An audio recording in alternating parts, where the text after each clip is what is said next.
Well, good afternoon. I'd like to welcome everybody to today's webinar. This webinar is being presented by NACDEP through the Member Services Committee. This is our monthly webinar Wednesdays. You did receive a notice, and the information on the next webinar in February was in that email. Today we have best practices in economic development and land use planning, a program for Municipal Accreditation. We have two presenters today. We have Laura Brown from the University of Connecticut Extension and Kristen Gorski with the town of West Hartford in Connecticut. For those, since we've been using Zoom, we do have the Q&A pod at the bottom. You can ask questions of Laura and Kristen, and we'll answer those questions once the presentation is done. If you want to just tell us all about yourself or have anything just for the good of the order, you can use the chat box. I'm going to mute myself and turn it over to Laura and Kristen at this time. Thanks so much, Peter. Can everyone hear me okay? Can you give me a thumbs up? Kristen, can you hear me? Great. I can hear you. Awesome. So thanks everyone for joining us today. I realize that we have a bit of a tough act to follow and that our webinar is on Inauguration Day. We knew that was going to happen, but we're really appreciative that you took time out of your afternoon to be here with us. We have about 30 minutes of content to cover about the program, and then we'll certainly have time for Q&A. So with that, I think we're going to jump in. And as Peter mentioned, my colleague Kristen Gorski is with us. I don't know if everyone can see our videos, our faces here on the line, but she'll be here co-presenting with me. So thanks, Kristen, for joining me for this webinar. Let me move the slides forward here.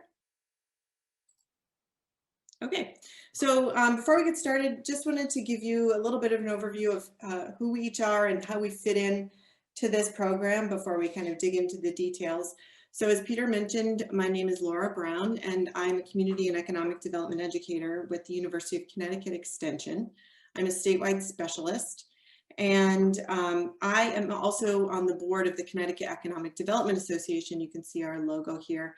So in this presentation, I'm kind of wearing two hats. I have been assisting with the co-coordination of this program for Cetus, and it is truly a partnership program. So it's one thing that makes it really unique. But it's also part of my economic development preparedness work for the University of Connecticut.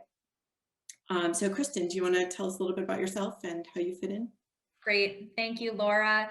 And thank you so much for having us here today. A little bit about me. As Laura mentioned, my name is Kristen Gorski. I currently am the president of the Connecticut Economic Development Association, or Cetus. I took over that role at the beginning of this year, but have sat on the board with Laura for several years. I also currently work for the town of West Hartford, Connecticut as their economic development coordinator. In that role, I tackle all facets of economic development, from business recruitment to retention and expansion, as well as helping to spur new commercial as well as residential development. And then also, you know, as many people are familiar with, also wearing a lot of marketing and social media hats and working on special events to be able to support our town. So that's a little bit about what I do.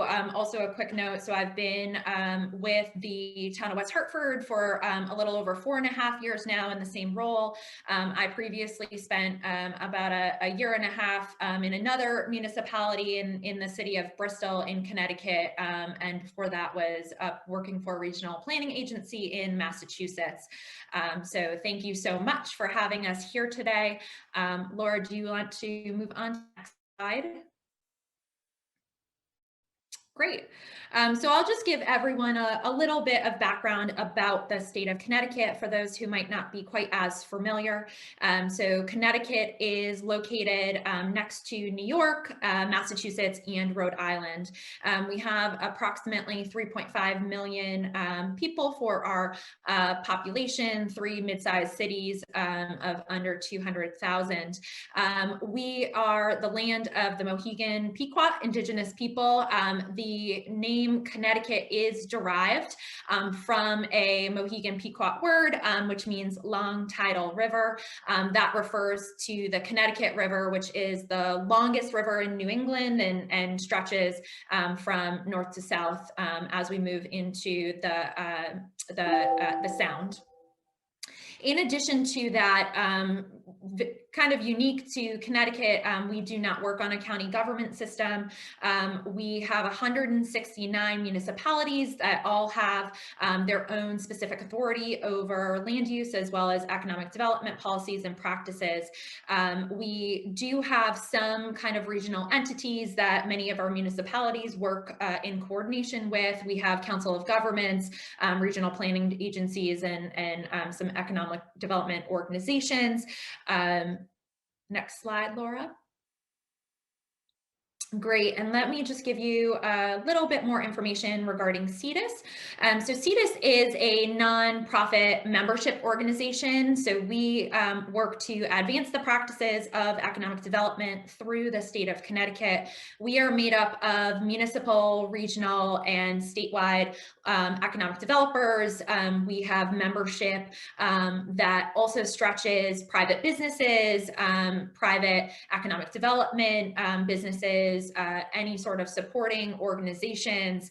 And then also, as my colleague Laura, who is helping with this presentation, educators from colleges and universities. So anybody who is interested in practicing in economic development, whether it be in a full capacity, a part-time capacity, or on a volunteer capacity through a commission, we welcome them as part of our membership. Next slide.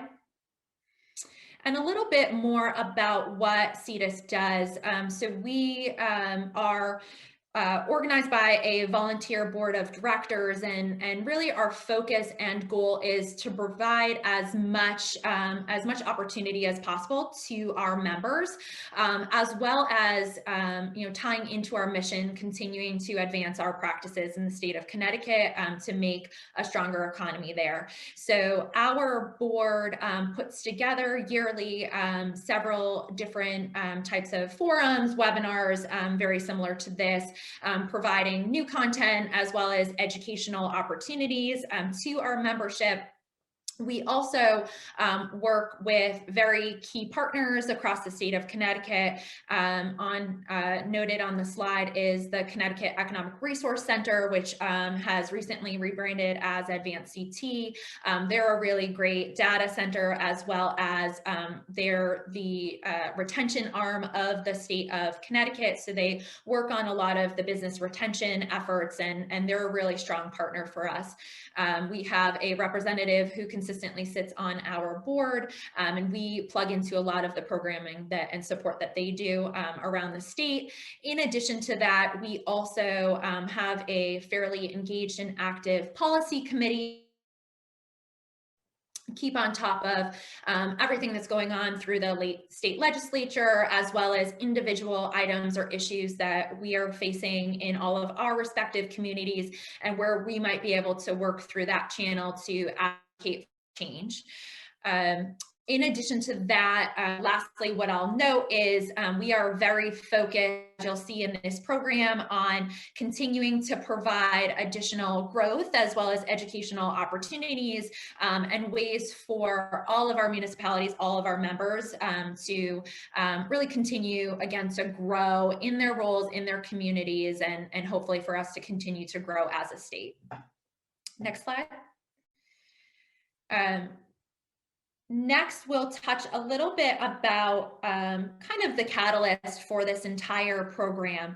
So through Cetus, since we do a variety of different forums as well as networking opportunities, as people were speaking at these types of events, we really started to, as we're trying to learn from one another, we really started to understand that the way that towns, municipalities would approach things were different in many instances. And so in a effort to better understand how people were going about, land use approvals, as well as engaging with businesses, we decided to put together a series of forums, inviting our membership, inviting local planners, economic development professionals, anybody who sat on boards and commissions to engage them and really talk about the practices and procedures that they had in place as they're approaching different facets of their day-to-day work.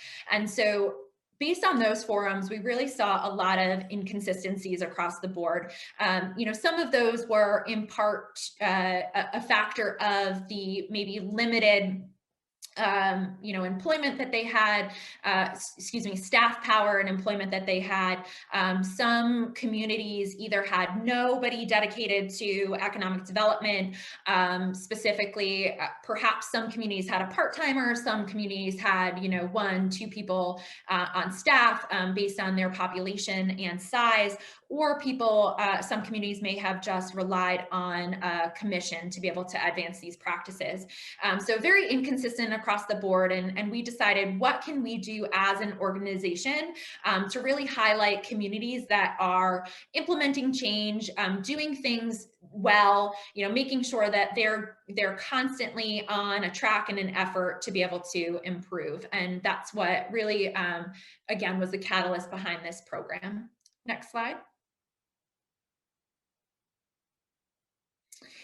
And lastly, before I kick it over to Laura to be able to discuss kind of the meat of the program, we had a couple goals in mind. And I think that as I had indicated, it's really understanding what, and really in the name, it's understanding what individual communities, staff members were doing in order to continue to make their communities and their work more meaningful and constantly on the search for improvement.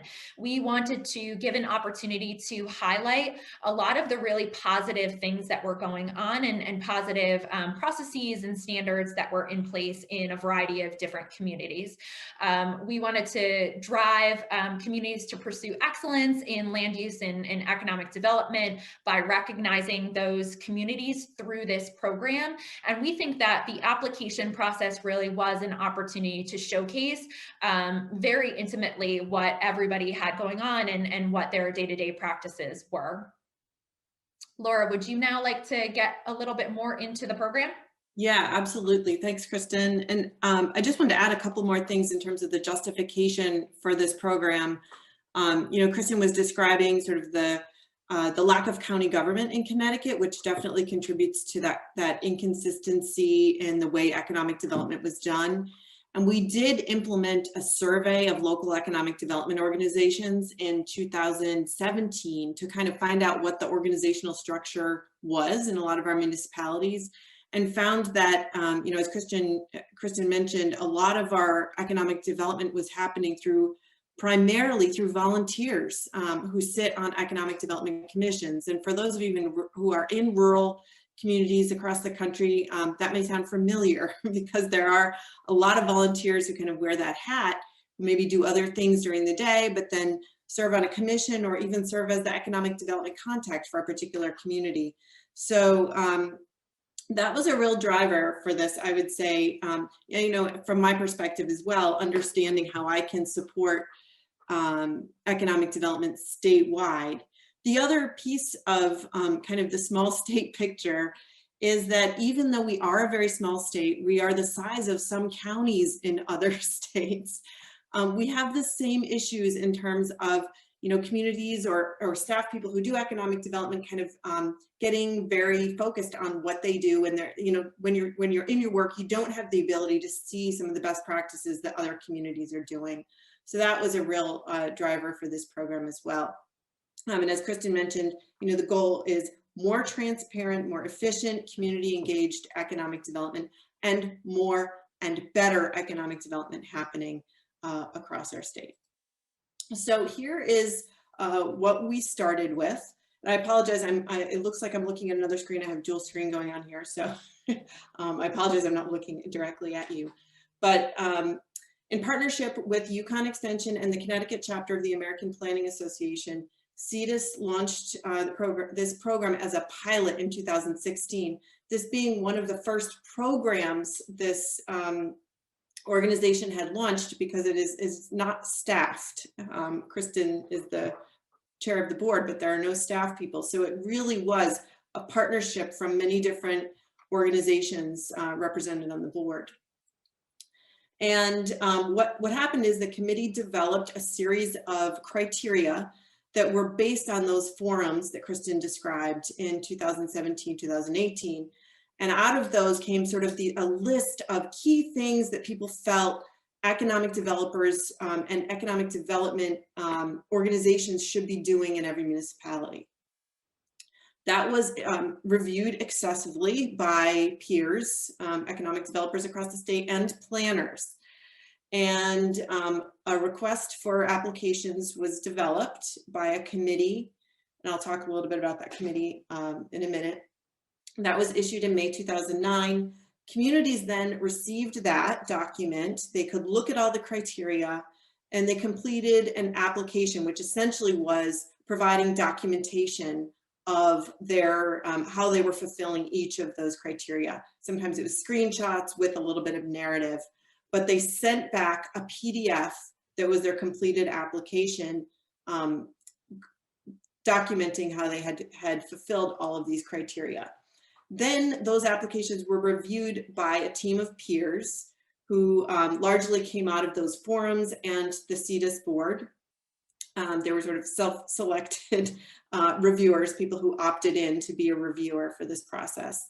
And then the communities were awarded in October, which is the Cetus annual meeting traditionally.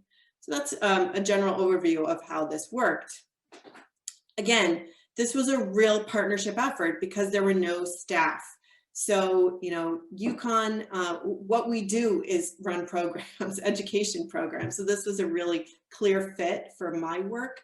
But I wanted to acknowledge that we've also got Connecticut Main Street Center on board, which is our state organization supporting Main Street programs around the state. Many of you may have these programs in your own state.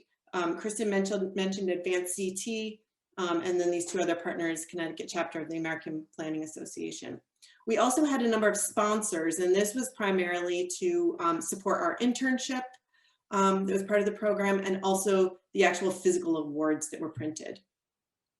And those, we had 2 utility sponsors for that. So this gives you an idea of, the slide you see here is an example of the breakdown of the points in the existing application. This is all under revision now as we consider the launch for the 2021 program. But this shows you there are 4 general categories of criteria. 1 is communications, 2, coordination and collaboration, 3, organizational capacity and strategy, and 4, policies and programs. And then there was an additional category for community choice, where communities could kind of present something that no one else had thought of that was kind of serving as a best practice. So these are currently the updated criteria in the communications category, and I'll go through the slides. This is going to be kind of a fast preview of the criteria, but they are all posted online in our application and the websites that you'll see here in the resources section. So just some examples. As an example, a community would offer pre-application meetings for applicants who are, you know, had a development proposal or even a business, to provide them with some information on the process itself. Other communication related things, it seems simple, but having a web page that has really transparent information about processes, about who to contact, hours of operation, use of social media, and sort of a lot of demonstration that things are available online. This, of course, was all done pre-COVID. So in some ways it was a little prescient in that, you know, a lot of communities had started to think through some of these things in advance of COVID. And I've heard anecdotally that, wow, this was really helpful to have started these processes before COVID, which of course, we see that it's become so much more relevant now. oh, excuse me. Let me go back to, can you see that okay? Okay. So this is the next, coordination and collaboration is the next sort of category of criteria. So this is where, you know, they're demonstrating, are they working together? And in Connecticut, as with other states, you know, the ability for municipalities to coordinate regionally is always a challenge. And so, you know, we want to ask them, how are they actively participating in regional collaboration, and also coordination between departments in their own municipality, which you know, can be a challenge in a lot of municipalities too. So one thing I wanted to mention here in terms of coordination and collaboration is that we do ask the applicants in this next round. We will be clearer about asking applicants to co-submit their applications with planning staff, land use staff, and economic development staff if they exist. So the application isn't coming from one department only. Organizational capacity and strategy deals with really the organization itself. If there is an economic development department or an organization, you know, as Kristen mentioned, we have some regional organizations that do economic development. Some municipalities have their own EDC or EDO. That work independently of the municipality, but that they have some sort of planning process going on. They have a mission statement that's communicated, that they've done some sort of standardized economic development self-assessment. I know that many of these exist already, but we'll talk a little bit about the tools that we you know, are starting to provide for municipalities as they think about completing some of these steps as well. And that last category in the application is policies and programs. And what I'll say here is this program does not get into really pushing communities into adopting particular policies and programs, but rather that they are looking internally at the policies and programs that work best in their municipality. The exceptions to that are business retention and expansion, which everyone involved has really felt like that needs to be sort of a core program for any economic development initiative. And, you know, again, other things related to transparency. Here in Connecticut, we have a big push right now called Desegregate CT, which is pushing particular policies around zoning codes and housing. And so we'll see how much of that kind of filters into this kind of thinking in terms of policies that municipalities should be implementing. But right now, the criteria here is that zoning codes are reliable, transparent, and clear. So again, the last category here is really about innovative ideas. And we have municipalities all over the state that are doing amazing things, like I said, but they just often don't get communicated. And most people, you know, most municipalities are not applying for national awards for these types of programs. So this was really an opportunity for them to say, hey, what are we doing that other communities might not be, but that they might be interested in? And so we had a number of those come through. As I mentioned, you know, as after that first pilot round, and actually let me just talk about that pilot round. We were able to hire an intern with some of the sponsorship money that we received through that program, and his name is Kevin Fitzgerald, who's a policy student at UConn. And he really provided some of what would have been staff support for the program, acting as a kind of liaison to the municipalities, assisting with some of the marketing and materials aspects of the program, and answering a lot of questions. And as a result of that pilot, we definitely learned that communities would appreciate resources to help them kind of get to the best, to implement some of the best practices that if they didn't have them in place already. And so in 2020, we did not launch the program because most municipal economic developers, and Kristen could probably speak to this, were just tapped out. Everybody was trying to keep their businesses alive. And we felt like it was just going to be too much to ask of the economic developers and the land use staff to coordinate on this type of application. So we use that as an opportunity to take another look at the program. We brought on another intern to do some case study development. This is one example that I've put up in the slide here. She did 4 case studies, they're all available. And we also had her develop an annotated tool library for each of the criteria in the program. And that is kind of, we now have that online that will serve as a repository of resources for municipalities to move forward on some of these criteria and best practices, even if they're not already implementing them. So we're adding to that example municipalities, example ordinances, and literature, so documentation of any best practices that's in the literature. I'm just going to pause and see if Kristen has anything to add at this point. Okay. So here is, as I mentioned, our intern this past year developed a tool library. Of course, you know, being in Yukon, we can take advantage of the resources that are available as a land-grant university, and one of those is having a great library system. So I've been working with the Yukon librarian to develop this library of best practices through a tool called LibGuide. So all of these criteria are now uploaded to this, and like I said, you know, we will be continually adding resources, tools, examples, assessments that are available. If any of you are doing these sorts of things and you think they might be relevant, we'd love to add your resources to the tool library. So definitely one way to partner, if anyone is interested after this program, would be to collaborate on some additional tools that you think may be of interest. And of course, this will be published, open to the public for anyone who wants to use these types of resources.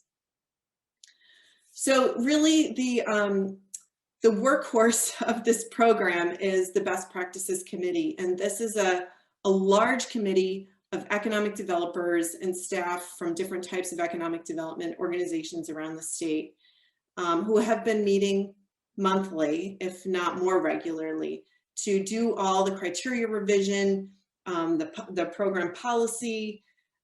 They have been largely responsible for generating programmatic partnerships and the sponsorships that really launched this program. And they are the reviewers for the most part too. So there's a huge number of people around the state that are committed to not only implementing this program, but making sure that these best practices really become a reality in our municipalities and helping to promote that. We have some program members or some members of our best practices committee that I know have used this program and used the tool as kind of a guide for municipalities to think about what can we do next to improve our economic development. And we've definitely heard from municipalities that that's how they have used the program. So just as a quick overview, in 2019, the pilot was initiated through that $6,000 sponsorship from our utilities. 24 communities were accredited. And we also, this past year, submitted this program to the International Economic Development Council and received a bronze award for innovative programs and initiatives. And again, I think one thing that's particularly innovative about this program is the really strong partnership that it's based on between a number of organizations. So definitely a success in that respect. We also did a short-term evaluation of the program. This was done the fall after the application cycle. So you can see some of the quotes here from applicants. In particular, we welcome the opportunity to evaluate our practices as a municipality, and we hope that the receipt of the accreditation can be leveraged to obtain grants that will support and improve our town. And that is definitely what we're hearing from municipalities who, were looking for kind of a stamp of accreditation, but also felt this really created a reflective process for them to think through, where they might refocus their energy if they wanted to start making some process improvements. So that was really helpful. And again, I'm hearing a lot of other uses for this program from the Best Practices Committee members who are kind of the ambassadors for the program to the state. So as I mentioned, this has been a tough time for everyone to kind of relaunch a program. And fortunately, we have the Best Practices Committee kind of continued meeting through this time, revising criteria, revising policy for the launch, for the anticipated launch this spring.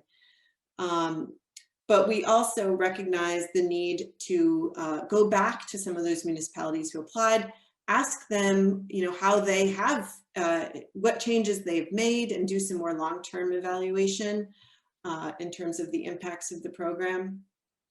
We also recognize that while our interns have been more than spectacular, that the program is kind of growing to a size that we could definitely use some administrative support for it. And so Kristen has been involved with engagement of Connecticut Conference of Municipalities, which already supports a lot of our small municipalities and provides education to them. And they have really stepped up to be a potentially great partner in this program as well. The other, ongoing piece of this, and this is the hat that I wear in terms of the long-term nature of the program, is how can we develop more education programs around the criteria, continue to revise the criteria and update them so that they're as relevant and useful, and then evaluate how effective are these criteria, how effective they are in actually improving economic development. And of course, that's, as many of you know, if you do community or economic development, these are not things we can evaluate in the very short term. So, so this is all part of a bigger picture of, providing support to professionals, but also to the folks doing economic development at the local level, such that in the next 5 to 10 years, there's really a robust ecosystem that supports local economic development in our state. Laura, I just want to add one comment to that. Yeah. I think that what's really important, to piggyback on what you said, is that, so we saw 24 communities that were accredited in the first year, and out of 169, we hope we get quite close to that as the program progresses. But, we hope to bring more, educational opportunities and programs to the membership in the communities, and to use this as a roadmap. So, as we found in the beginning, and we're continuing to find, based on a variety of different either volunteer or hired staff, I mean, some people might look at the criteria and it's definitely an item that they're not practicing, or perhaps they don't have any sort of familiarity with it and how to actually make change within their municipality, but they recognize how that particular item could be positive and help move that community in the right direction. So we hope to continue to provide educational opportunities to help create change within communities that perhaps can't meet this criteria at the state. Awesome, thanks, Kristen. We both may want to comment on this slide too, but I certainly don't intend this as an afterthought to the program, but I think it's really important to mention that the organization, and certainly within UConn, have all been involved in new groups and committees and thought groups around how we can start to integrate undoing systemic racism from the processes and systems that we are operating in. And for Cetus, that meant, we had a work group that worked on this, but it was really more of a group of people that really felt like we needed to educate ourselves a little bit on what some of the history, and really understand how we as an organization can start to undo some of the systems of oppression that that have impacted our state, and how the process of economic development in particular. So this is the current statement. I think it's probably, Kristen would say, like something that's always in progress, but this is where the organization kind of sits. And I'll say that the Best Practices Committee also has really thought through how some of the criteria can be reviewed and amended, and should be continually reviewed and amended to better understand how systems and processes in economic development may contribute to systems of oppression or oppression of people. So in particular, Black and Brown people. So we continue to do that. And I'll say that that is part of our ongoing work. There's, like I said, a number of state initiatives that are kind of supporting that as well.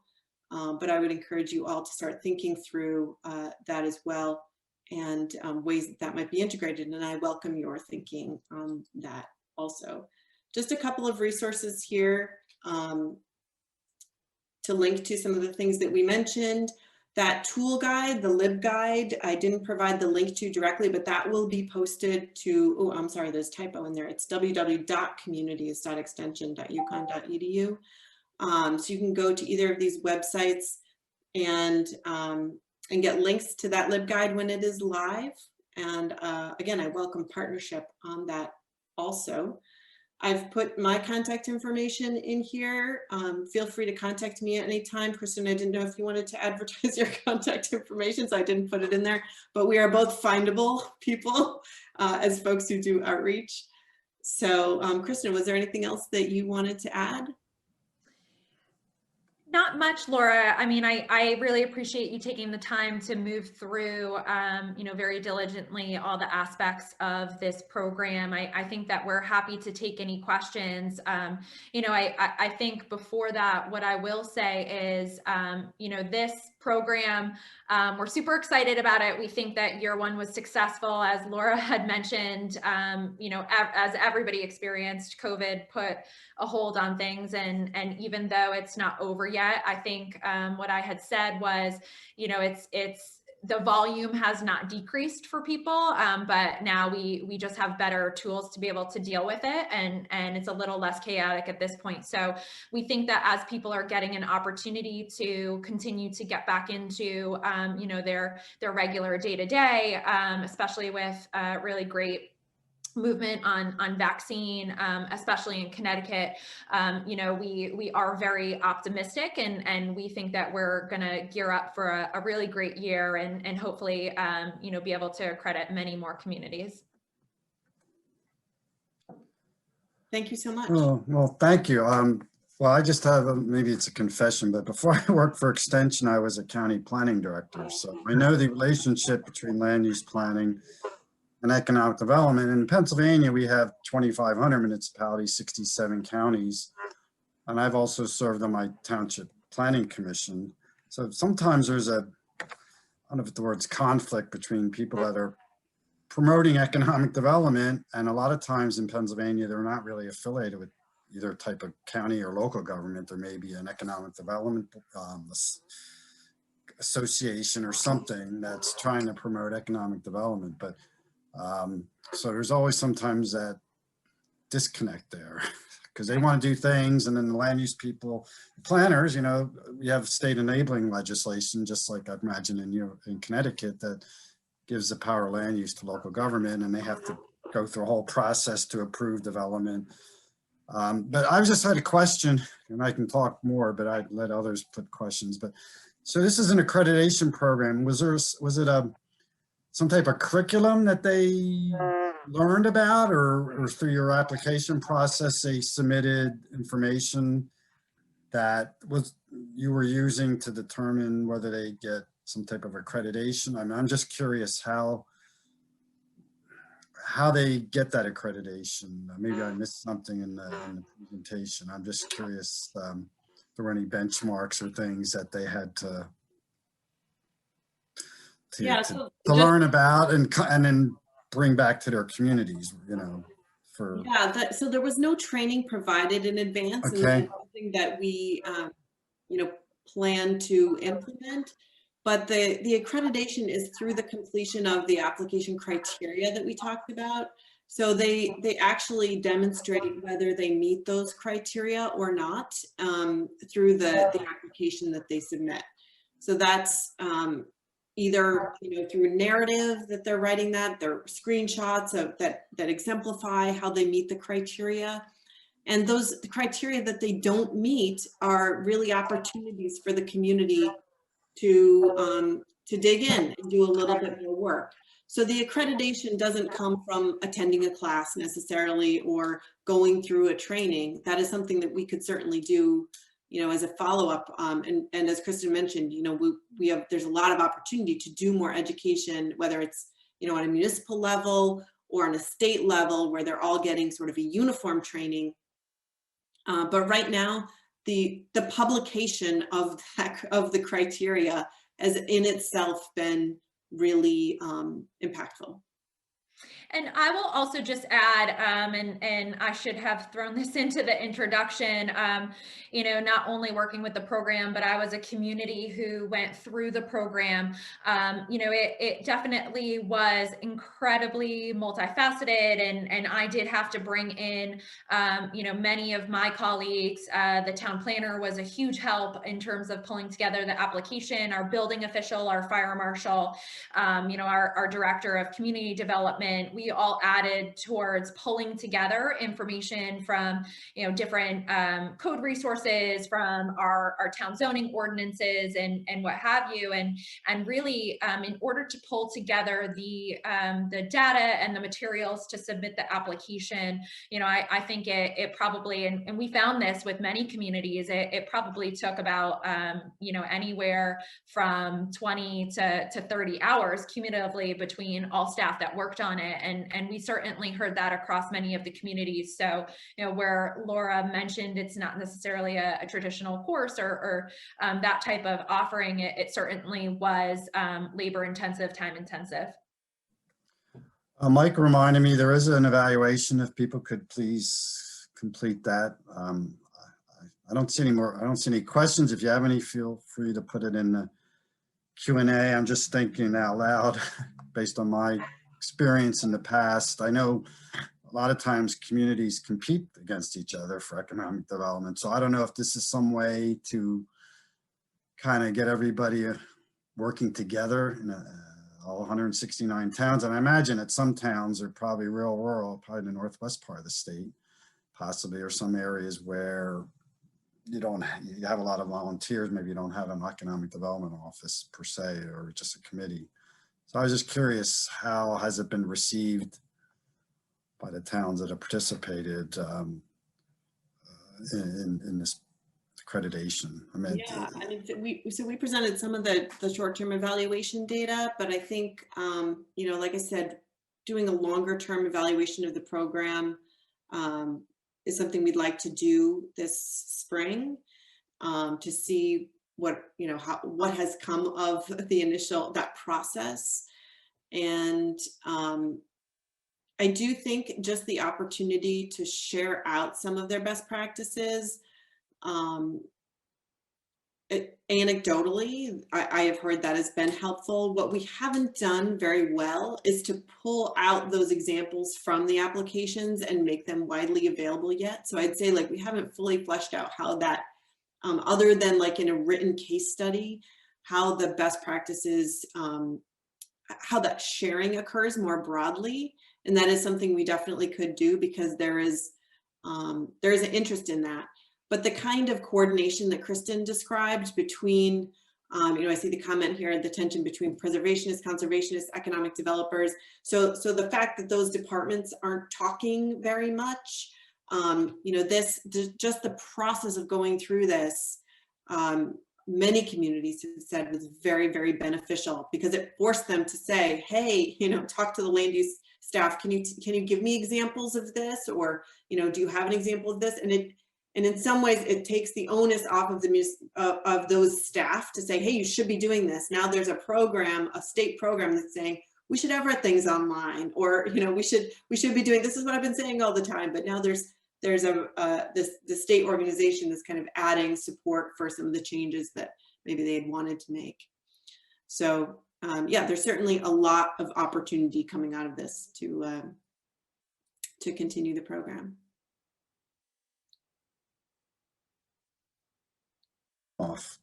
David asked a question. He loves the example of best practices and being highlighted in a collaboration. Given your emphasis on volunteers, given how broad do you envision your audience? He's in New York State. Few people understand the process in its entirety. Sometimes it's hard to find a good overview. So I don't know if your audience, who's participated? Is it varied, or is it more I the mean, larger municipalities? yeah, it's a huge challenge because, like I said, there are municipalities that are almost exclusively volunteers. There are municipalities that have economic development staff, some with training, some with land use training, some with planning training, and people come into economic development from all sorts of fields too. It could be real estate development or finance or, and so, I mean, that's the document you sent looks interesting. I'd like to take a look at that. I think, you know, we've also talked about, as a supplement to this, creating an economic development commissioner training that would kind of standardize some of the core education pieces. And of course, not everyone would need everything, sort of similar to what IEDC offers in terms of economic developer training. But just to have kind of a baseline for what everyone could understand. So I'll be curious to look at this overview of economic development in New York State to see if that's something we might be able to replicate here. Thank you. Any other questions? We still have a few more minutes if people have questions. I mean, I think it's great. Hope, you know, I think the challenge is trying to get the whole, you know, the parties to work together, because I know in my county, I've tried to work with our county economic development person, but, you know, to maybe look at some economic development practices or some things that, but he's focused on one thing. Right. So it's hard to have a conversation with him, and you know, he's just trying to be in business instead of trying to foster on, you know, I'm in a rural community, it's tourism in the Poconos, and we get a lot of people from New York, New Jersey. I hear some feedback there. And we're trying, you know, maybe look at entrepreneurship or trying to build, because one of the things in our county, we don't have the infrastructure. We don't have a lot of community water and sewer, so you're not going to get a lot of businesses, especially large scale businesses that need that, that want to have that. They don't have to worry about all that water, all that septic, and a lot of times those things aren't really suitable for a large business. They're not really effective. You might be surprised to hear this, Peter, but we have that same issue in Connecticut. Yeah. So, you know, trying to foster local people starting their own businesses to create job opportunities, small business, that type of thing. But so that's always a challenge I've had with him, and trying to maybe share what resources Extension has to maybe work with them. So I don't know, any other questions? No, I was just going to say this is Mike Doherty again. I want to thank our presenters today and remind people to hit that evaluation in the chat, as in my role as chair of the committee, but also working with plan, you know, land use and economic development. It's amazing. They do in West Virginia. We've got county level. Some counties do planning at the county level, and everybody does economic development at the county or multi-county level.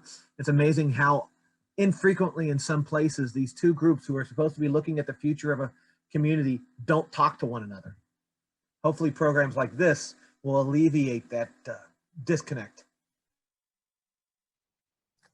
That's a really great point. I would just say thank you for bringing that up. And I think that we certainly, we experience that. I've experienced that, you know, in working for municipalities. I have spoken with many colleagues that, you know, recognize the same. And I think for this particular program, what we believe really helped to make it a success was the fact that we were able to get, you know, our sister organization, CCAPA, on board to be able to work through and help write some of the criteria. They've been very supportive, but, you know, obviously in building the program, you know, that's different than implementation in, you know, certain areas of the state or in municipalities. So we certainly recognize that, but, you know, we hope that this can be a really great tool in the toolbox to serve as streamlining.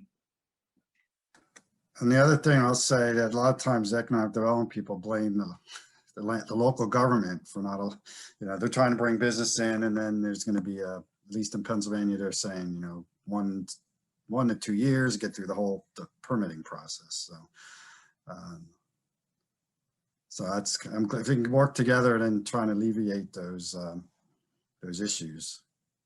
I mean, because, you know, the local government, they're protecting the public health, safety, and morals and welfare of the community. So they, you know, they have to go through a process to make sure the development fits in. So anyway, enough of that. Anybody else have a question?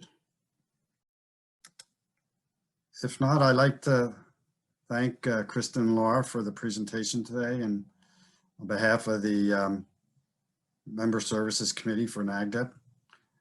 And next month on third Wednesday at 3 o'clock, I know it was in the announcement, and you'll be getting more information in the next 3 weeks about next month's webinar. Thank you so much. Good, thank you. I'm going to turn the recording off.